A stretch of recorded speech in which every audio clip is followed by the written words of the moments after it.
10 days before the holidays in a small Pennsylvania town. A new mother is excited by her baby's first Christmas. But when they disappear without a trace, the holiday turns tragic. Investigators suspect her husband is somehow responsible. But with little evidence, they called on the FBI to find the answers before time ran out for the missing mother and child.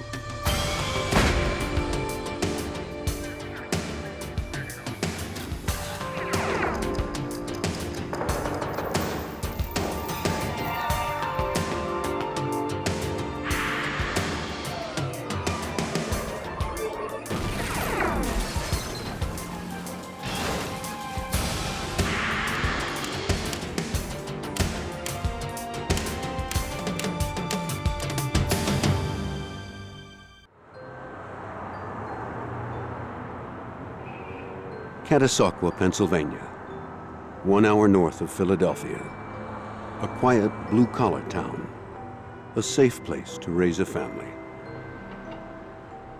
By December 15th, 1994, the town was preparing for the holiday season.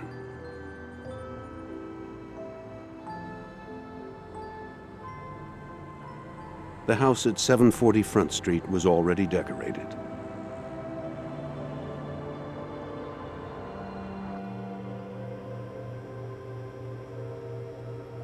Inside, 26-year-old Joanne Katrinak, happily married and a new mother, was especially excited about the holidays. It would be the first Christmas for her 4-month-old son, Alex.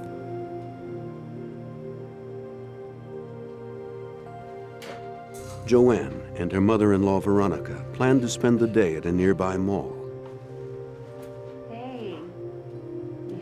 Now Joanne called to say that Alex was dressed and ready. They'd be right over.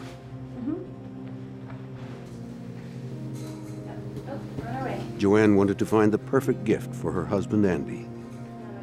They'd been married less than 2 years.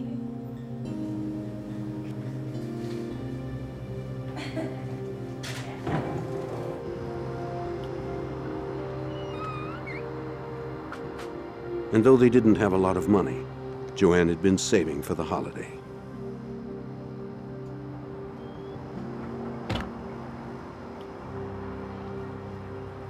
Before Joanne had met Andy, she had had some bad relationships.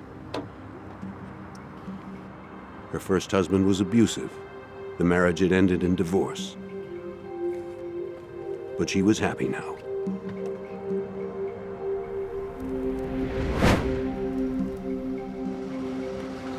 Her husband, Andy Katrinak, came home a little after 6 o'clock that evening. He was self-employed as a contractor and sometimes worked long hours. Before he'd met Joanne, Andy had been a confirmed bachelor. But it seemed that finding this kind and beautiful woman had changed his life.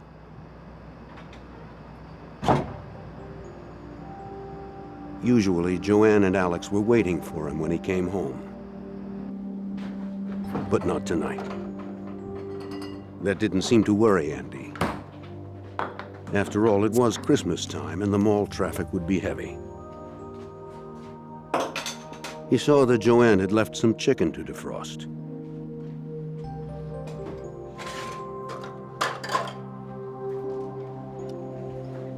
He settled in to relax and wait for his family.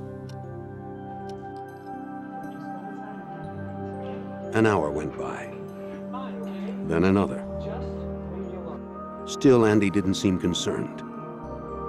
He watched TV and drank another beer.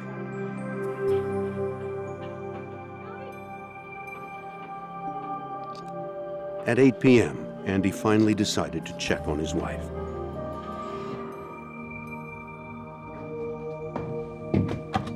His first call was to his mother, Veronica. Hi, Mom.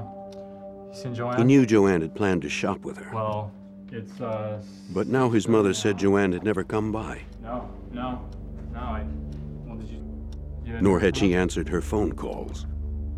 Well, no, she didn't. That's why I'm calling you, because I hadn't seen her. I hadn't heard from her yet. No. Well, what'd you guys do? Veronica was worried. She said she and her husband, Andrew Sr., would be right over. While he waited for his parents, Andy checked the house to see if anything was amiss. In the basement, he found the door leading outside, open. A door he and Joanne never used. The lock had been pried away from the door frame. Andy immediately called the police.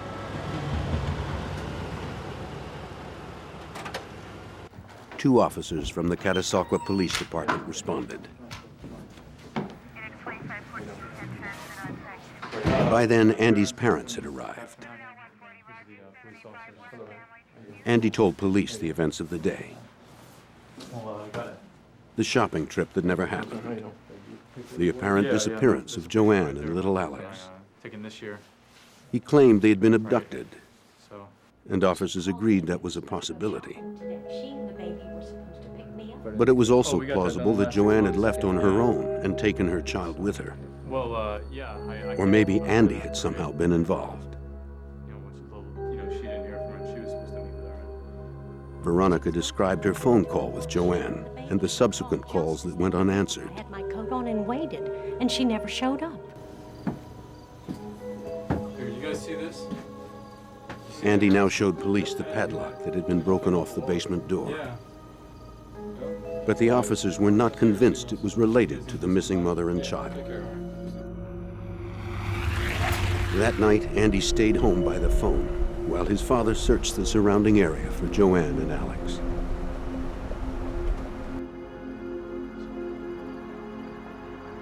At 3 in the morning, Andrew Sr. had found something and brought his son to see it.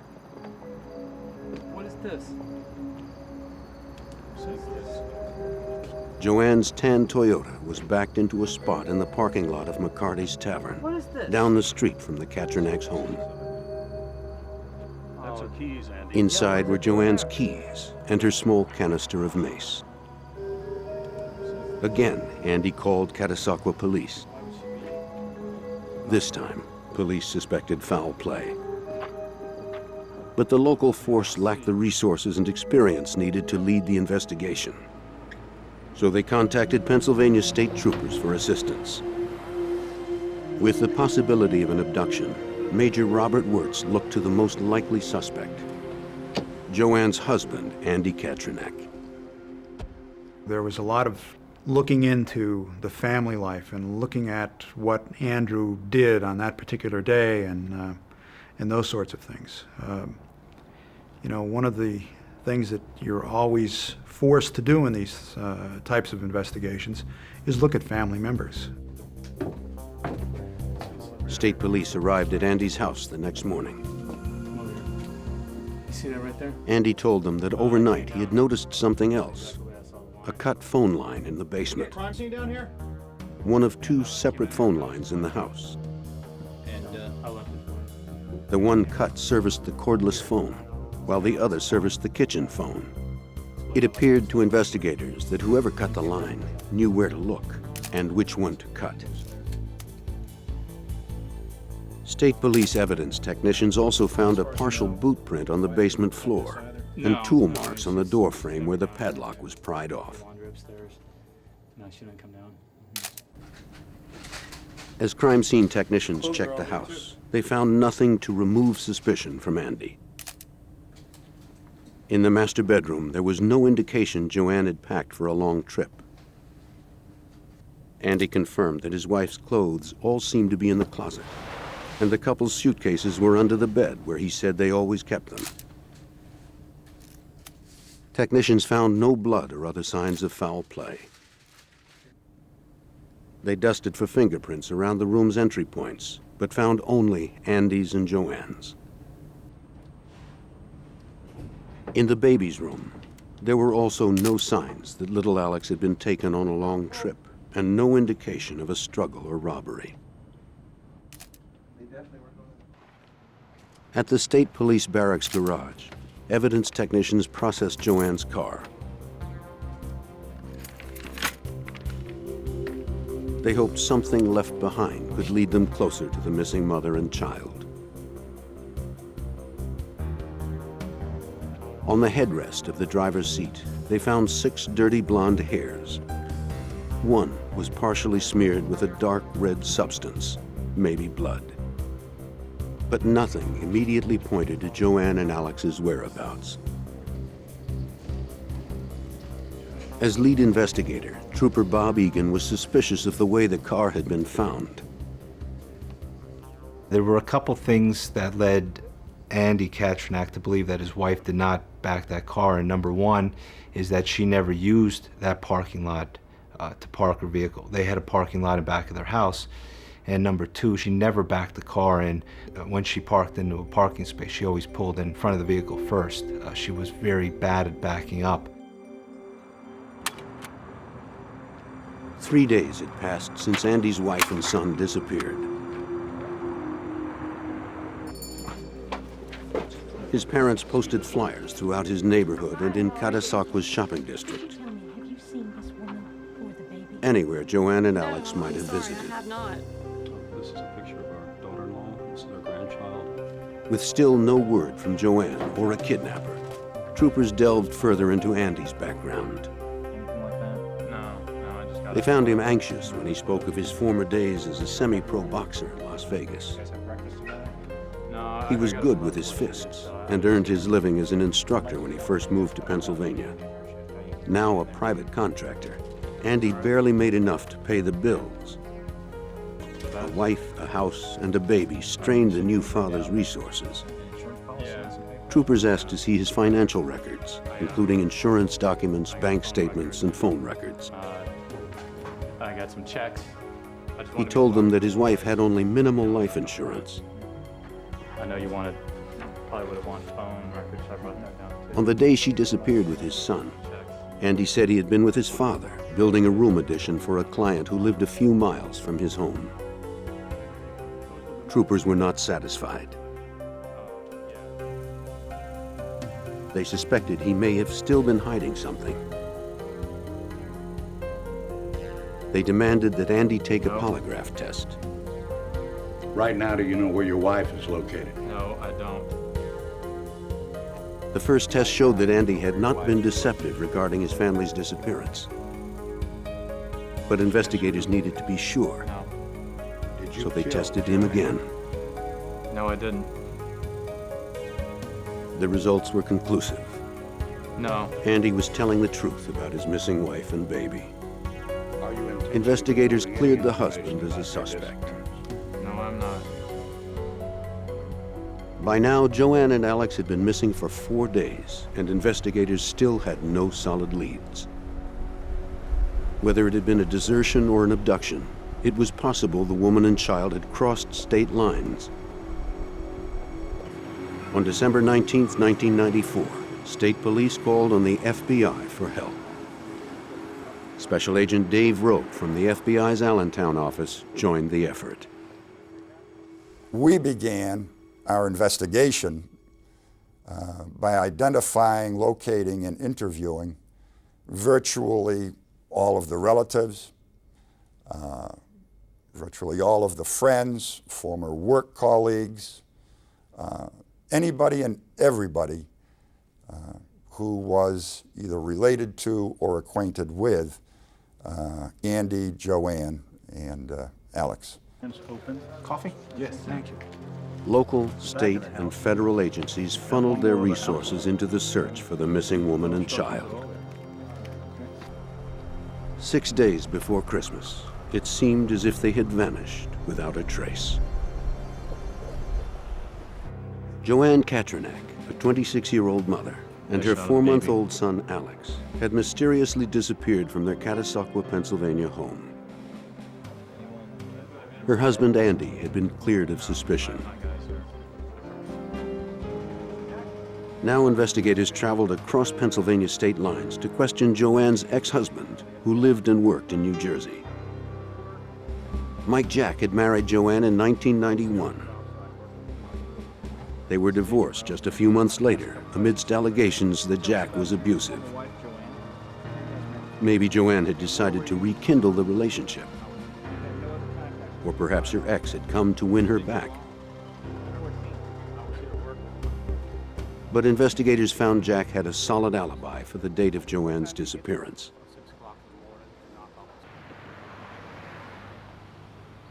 Agents also pursued people from Andy's past, Well, including his ex-girlfriend Pat Rohrer. December 14th. Anything wrong? An FBI agent interviewed Rohrer at her home in North Carolina. Oh, sure. Yeah, I keep all He kinds found of she too had a solid alibi for Take the me a day little while. Joanne and Alex had vanished. I'll tell you what, I really appreciate that, man. Okay. Back in Catasauqua, investigators returned to McCarty's Tavern, where Joanne's car had been found the day she had disappeared. Maybe someone had noticed her, or whoever had parked the car. Troopers and agents eventually interviewed everyone who had been at the bar that night, but no one had seen a thing. Were you working last Thursday night? Yes, it was. Investigators also canvassed the Katrinac neighborhood. One neighbor directed them to a handyman who rented a room down the street. He'd done repair work in several local homes. Detectives soon discovered he had a criminal record for breaking and entering.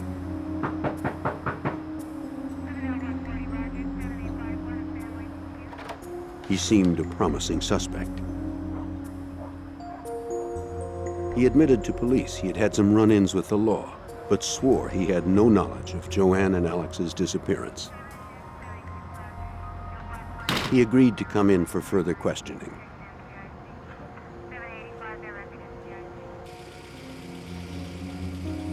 Investigators learned the handyman lived in a lean-to by a river near the Katrinac's house during the summer months. A state police canine team searched the shelter for any evidence that Joanne and Alex had been there.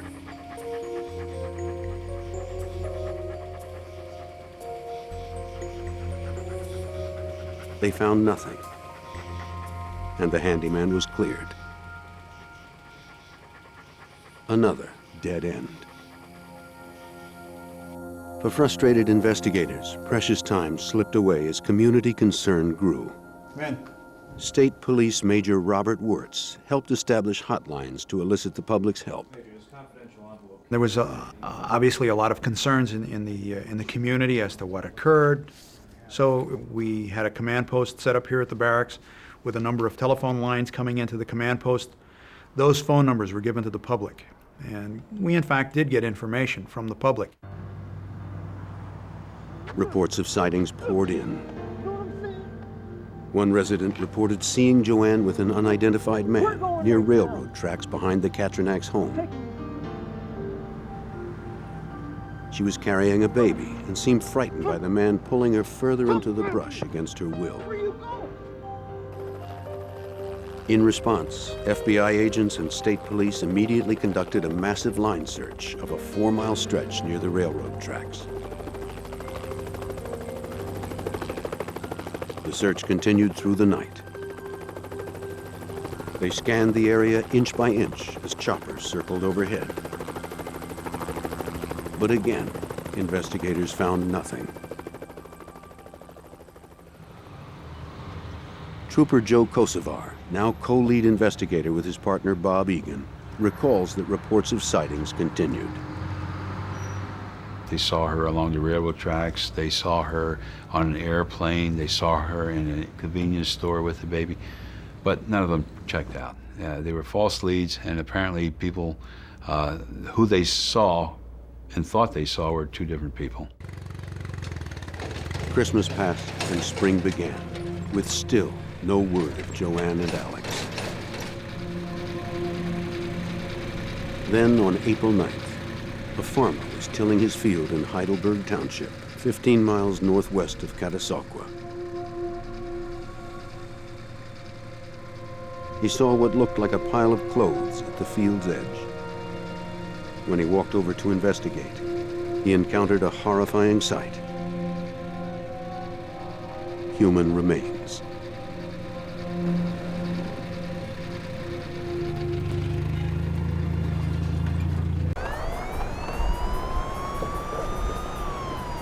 Four months after the disappearance of Joanne Katrinac and her infant son, Alex, a farmer found the decaying bodies of a mother and child at the edge of his Pennsylvania field. The FBI and troopers arrived immediately. Dental records would later confirm what they already suspected. The bodies were Alex and Joanne Katrinak's. Joanne lay on her back, a diaper bag still on her shoulder. She had been shot once in the head and beaten about the face. Alex was face down on his mother's stomach, dressed in the blue snowsuit he'd worn on his ill-fated trip to meet his grandmother. The bodies were 50 feet past the end of a trail that ran through the woods. Nearby, crime scene technicians found a baby bottle and a rattle. To Trooper Bob Egan, the location of the items was significant. You could see items that had fallen to the ground almost in a sequence as if an assault started and Joanne was walking or running away from the assault, and she was dropping items along the way. It appeared the killer had driven up to the end of the trail, and from there had forced Joanne to walk the remaining 50 feet.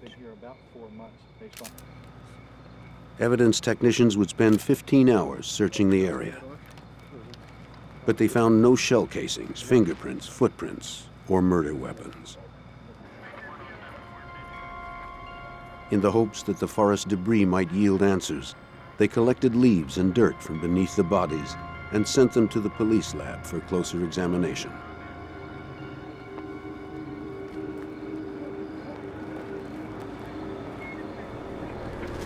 For Major Robert Wirtz and the others who'd worked the case for months, the finality of this brutal murder evoked a barrage of emotions. When the bodies were found, there was a period of time there when it was very difficult for the officers that were assigned to this investigation. Took it very personally, and it was hard because I think they were holding out hope that, you know, she was going to be found alive. With the mysterious disappearance officially deemed a homicide, the case remained under state jurisdiction. But the FBI never stopped actively assisting. Hello, Linda. Dave Rowe here. The fact that somebody would abduct a new mother and a 4-month-old infant, everybody can identify with that. And once you become aware of that, you want to be part of the investigation. An autopsy revealed that Joanne had been shot once with a .22 caliber bullet and beaten 19 times with a blunt object. The fact that there had been 2 modes of attack was a telling clue for Trooper Joe Kosovar. Based on the absence of empty shell casings and the fact that the victim had received 1 shot and numerous blows to the head, led me to believe that the gun malfunctioned. The medical examiner was unable to determine exactly how baby Alex was killed, whether he'd been suffocated or left to die of exposure. Police continued to analyze the physical evidence found at the crime scene. To help build the case, they brought in prosecutor Mike McIntyre of the Lehigh County District Attorney's Office. We found 2 more hairs that first match the 6 hairs found on that headrest in color and length. But the hairs would have to be examined forensically to prove beyond a reasonable doubt that they matched. A Pennsylvania State Police forensic scientist conducted the lab analysis. The results confirmed what investigators had suspected. The hairs belonged to the same person. And the substance on one of them was determined to be human blood, containing DNA consistent with Joanne's. But to whom did the hairs belong? Tests quickly ruled out the Katrinaks and several of Joanne's friends who had access to the car. Pennsylvania State Police were baffled. How far are we on this? Again, they turned to the FBI for help. The FBI sent a behavioral profiler from Washington, D.C. A profiler can help narrow the search for suspects by detailing the type of person responsible for a crime through that person's behavioral characteristics. Profilers study a variety of crime-related information, including case reports, geography, timing, and the victim's habits. Then they revisit the crime scenes to read the locations for clues to the killer's behavior.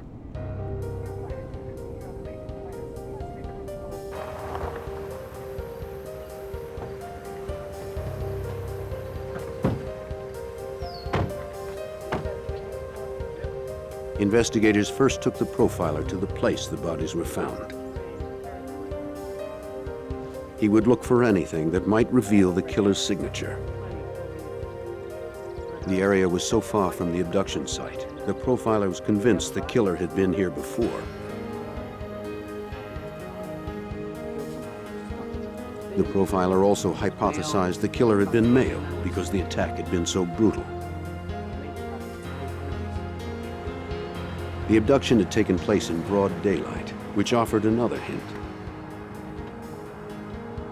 The killer would be someone comfortable being seen in the small town of Catasauqua, and someone who perhaps knew the family's habits and the layout of the house. By fleshing out this portrait of the killer, the profiler gave investigators new direction in a frustrating case. But troopers needed a name that fit the profile. To find that name, troopers drove Andy around Heidelberg Township, close to where the bodies were found. They hoped to prompt his memory of someone who knew this rural area. They asked if Joanne had ever visited here. Was there a friend or a family member who lived nearby? Andy could think of no one. Disappointed, investigators returned to State Police headquarters. Then, just as Andy was about to leave, he remembered something. He did know someone who knew Heidelberg Township, and also his home in Catasauqua. His ex-girlfriend, Pat Rohrer, had once managed a stable in Heidelberg. And with that, he tells me that he couldn't tell me the exact place, what it was called, because he couldn't remember the name, but he could give me directions on how to get there. So I told him, I said, well, tell me. As he started to tell me the directions of how to get to where Patty Rohrer was boarding a horse and taking care of horses, well, I knew he was taking me right to the area where Joanne and the baby were found. We used to go together. Pat Rohrer and Andy had lived together briefly in Pennsylvania. He told investigators he once visited her at the stable. But they'd broken up in 1989, and she had moved back to North Carolina. How you been? Yeah? It's all right. Then in the spring of 1991, before Andy met Joanne, Rohrer had visited him unexpectedly after a fight with her most recent boyfriend. Andy was sympathetic. He let Rohrer stay for a few days, though their relationship remained purely a friendship. So tell me about Then she returned to North Carolina. Fresno Road. Not long after that, Andy met Joanne. We lived together for a while. As he now told state troopers, it was love at first sight. They were married soon after, in the spring of 1993. They agreed they wanted children, and less than a year later, Joanne was pregnant. Hey, sweetie. Hey, baby. Alex was born in August of 1994. That you think is so adorable? Yeah. You know what, I think it's... Now Andy he's told just investigators about something that had happened 3 days before his wife and son disappeared. I will. Hello? On December 12th, Joanne answered a phone call. May I tell him who's calling? It was Pat Rohrer. It's her. Pat. What does she want? What do you think she wants? Joanne told Rohrer that Andy was married now and that they had a baby. She told Rohrer not to call again. Please, don't Then call us. Joanne hung up on her. I used to date a girl. Though Andy knew Pat had a temper, he dismissed the idea that she might seek revenge. Then the investigation took an unexpected turn. A second mother and child were found brutally murdered. The pair, who resembled Joanne and Alex, were discovered in a retail store dressing room in nearby Collegeville, Pennsylvania. Investigators now wondered if a serial killer was on the loose, preying on mothers and children in Pennsylvania. While investigating the homicide of Joanne and Alex Katrinak, Pennsylvania State Police responded to another double murder in a retail store just 45 miles away. The victims were a second young mother and her baby. Police feared a serial killer was on the prowl. They quickly arrested a suspect, the store owner's son. While he confessed to this killing, he had an airtight alibi for the day Joanne and Alex were slain.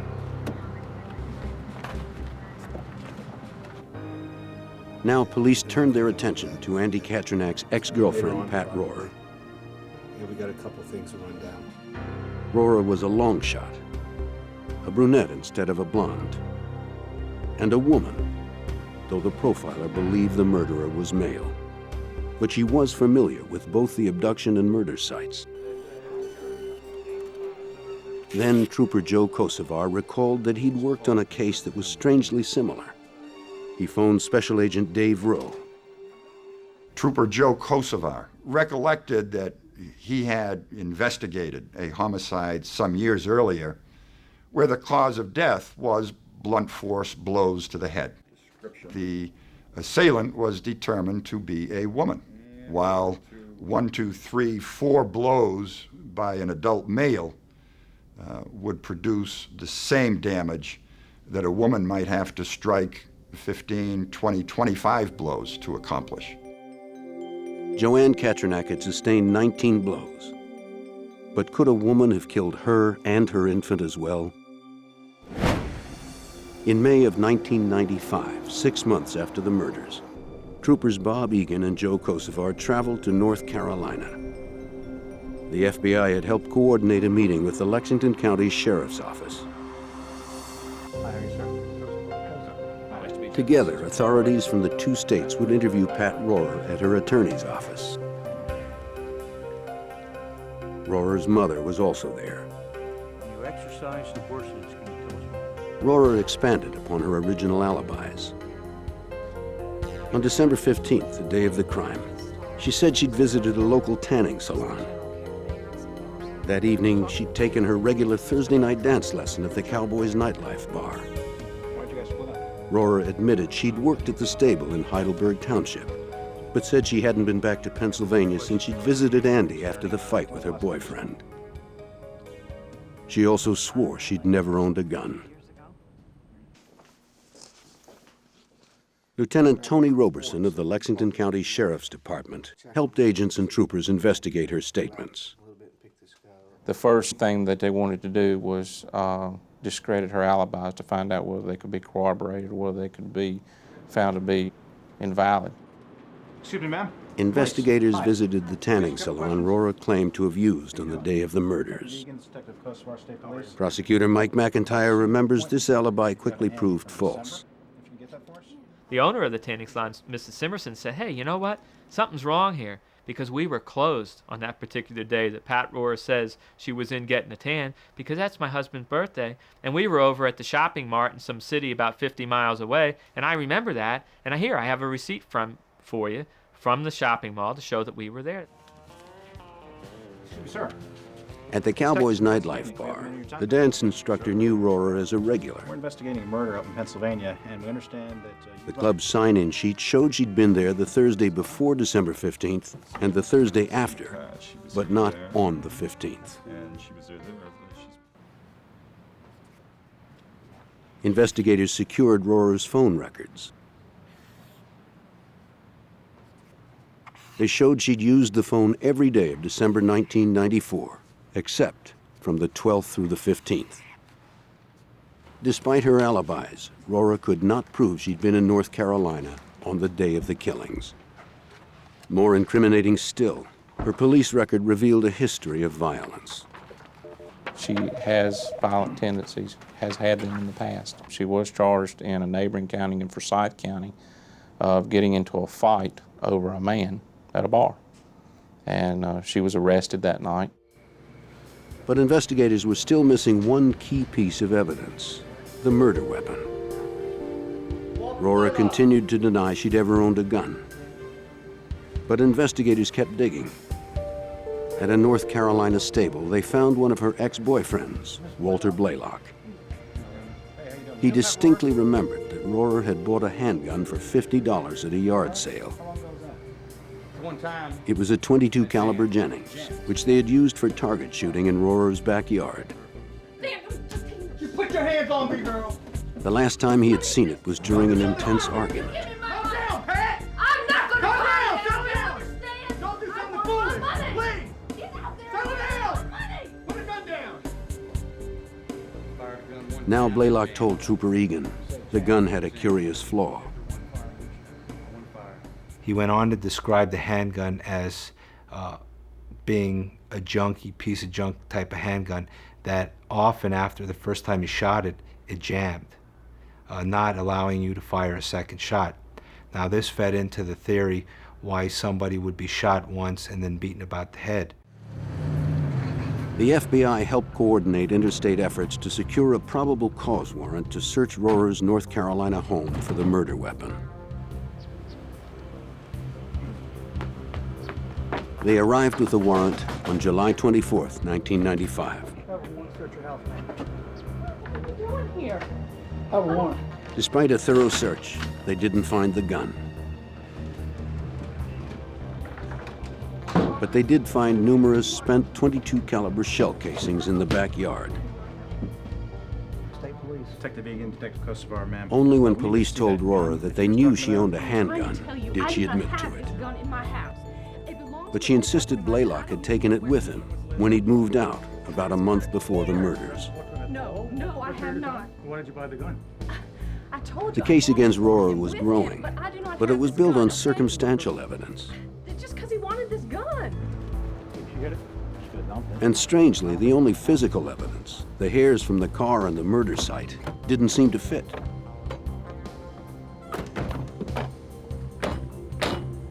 The hairs were dirty blonde. Rora's hair was brown.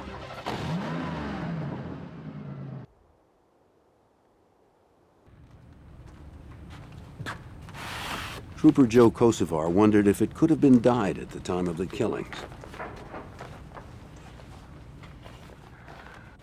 He learned that shortly before the murders, Rora had ridden in a rodeo competition and won. Kosovar contacted the event organizers, hoping they'd taken a photo of her. His inquiry paid off. They sent him the photo. As he'd guessed, Rora's hair was dirty blonde. The photograph was given to our crime lab personnel, and they compared the color of the photograph of the hair with the color of the hairs that were found in the vehicle and decided that they should further investigate those hairs. Detectives obtained a warrant to collect blood and hair samples from Pat Rora. If evidence analysts could match her hair to those from Joanne's car on the murder site, the troopers could make their arrest. But they would need to rely on a test so new that it would take more than a year for the test to be approved. Until then, the prime suspect of the double murder would remain free. After an investigation that had lasted almost a year, detectives had a strong suspect in the double murder of Joanne Katranak and her infant son, Alex. With a search warrant, they obtained blood and hair samples from Pat Rora, the former girlfriend of Joanne's husband, Andy. Rora was now pregnant with the child of her current boyfriend. Forensic scientists would attempt to match her hair samples with hair found at the crime scenes. The Pennsylvania State Police Lab determined Rora's hairs were microscopically consistent with the recovered hairs. But investigators needed more proof, a match at the cellular level. They extracted Rora's DNA sequence from her blood samples and attempted to compare it with the DNA and hairs from the crime scenes. But there was a problem making a match. Joseph DeZino, Unit Chief of the DNA Analysis Unit 2 at the FBI lab, explains. When hairs are found at a crime scene, they're normally naturally shed hairs that don't have much tissue upon the root. And if they don't have much tissue upon the root, there's very, very little DNA contained in those hairs. And therefore, our experience has shown us that nuclear DNA analysis will fail. In this case, only one of the hairs found at the crime scene contained enough skin tissue necessary for nuclear DNA analysis. But there was a great risk. To conduct the test, examiners would have to destroy that sample. If the test was inconclusive, there was no way to repeat the process. They needed a way to test the other hairs that held no skin tissue. A possible solution lay in a new process being pioneered by the FBI lab in Washington, D.C. Mitochondrial DNA testing. This was brand new. To my knowledge, this was the first forensics laboratory in the United States to bring this new analysis online. Because the test was so new, it would take more than a year to be certain the results could be scientifically reliable. Mitochondrial DNA testing uses the DNA contained in the cell's mitochondria, or organelles. Since there is more mitochondrial DNA than nuclear DNA in hair cells, it is easier for examiners to retrieve the mitochondrial DNA. With 5 hair samples to test, examiners could repeat the test and obtain more reliable results. With mitochondrial DNA analysis, we're over 90% successful obtaining DNA from hairs that are naturally shed, hairs without root. And we only need about 1 inch of hair in order to obtain a result, generally speaking. To attempt a mitochondrial DNA match, first the DNA sequence in a hair cell's mitochondria is isolated. Then its sequence is plotted and compared to the suspect's known DNA sequence, in this case taken from Pat Rora's blood cells. Both DNA sequences matched. Forensic scientist Joseph DeZino explains what that meant. If a hair from a crime scene is found to have the same mitochondrial DNA type as a blood sample from a suspect, our reports state that that suspect cannot be excluded as a source of that hair from the crime scene. Therefore, Patricia Rora could not be excluded as a source of these hairs. However, without nuclear DNA confirmation, the result was not absolutely conclusive. Now scientists examined the hair sample with skin for a nuclear DNA match. It corroborated the mitochondrial match. There was no question that Patricia Rora had left those hairs behind. It was a pivotal moment in the case. In the early morning of June 24, 1997, investigators arrived at Rora's home with an arrest warrant. Pat Roar, I've got a warrant for your arrest. I need you to come with us, ma'am, please. Yes? Deputy, go with her. A female detective followed Rora upstairs to keep an eye on her as she dressed herself and her 18-month-old daughter. It seemed a routine safety precaution, but it yielded some of the most damaging evidence in the case. During the time that Pat was trying to settle her baby down and get dressed, the female detective, Suzanne Pearson, was present in the bedroom. And it was at this time that she overheard a conversation that Pat Roar had with her baby. Pat's baby's name is Nicole, and what the detective overheard was Pat Roar saying to Nicole, Nicole, if I would have known I was going to get caught, I would have never brought you into this world. It was something that Suzanne Pearson, the detective, documented as soon as possible, and this was very damaging.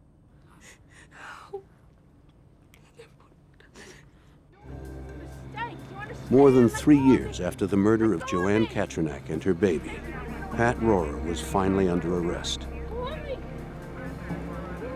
She was flown to Pennsylvania to face murder charges.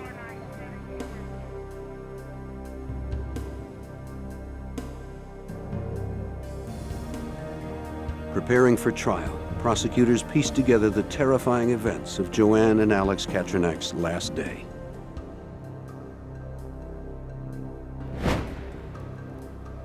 On December 15, 1994, Pat Rohrer had broken into the basement of the Katranak's home, knowing Andy was out and Joanne was alone with Alex.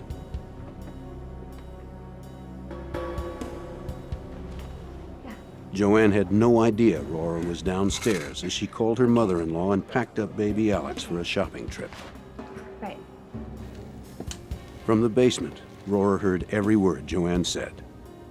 All right, I'll see you in a bit. Bye.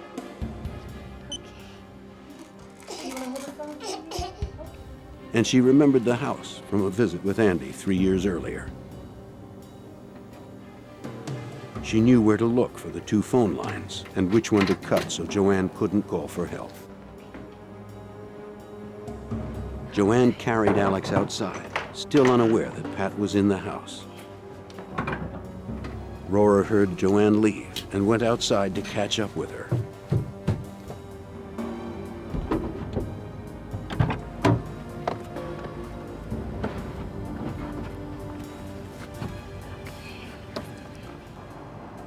Joanne didn't see Rohrer sneak up behind her, carrying a .22 caliber Jennings. Oh my God. Get in the car. Oh my God. Get in the car.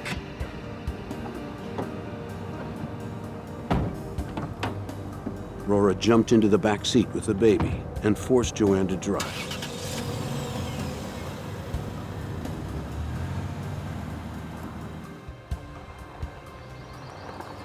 Joanne must have been terrified as she drove with Rohrer's gun at her head, afraid for herself, and more so for her helpless 4-month-old baby. Rohrer directed Joanne to an obscure horse trail in Heidelberg Township.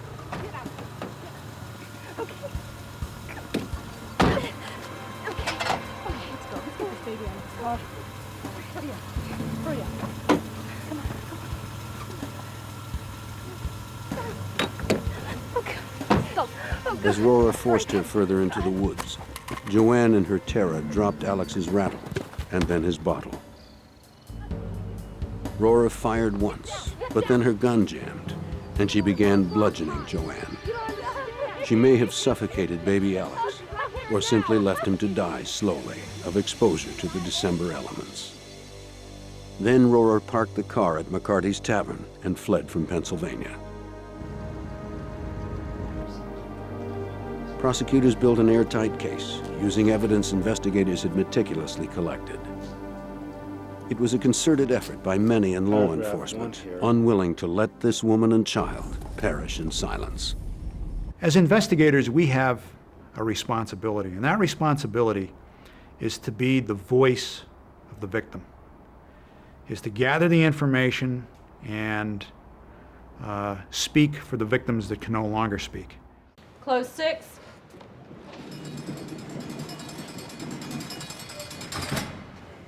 The jury found Pat Rohrer guilty of 2 counts of kidnapping and 2 of first-degree murder.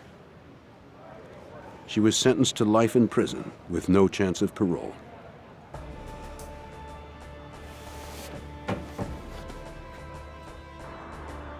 Legally, the case was closed, and for the town of Catasauqua, the mystery was solved. If not for the advanced forensic technology of the FBI, this brutal double murderer might still be free.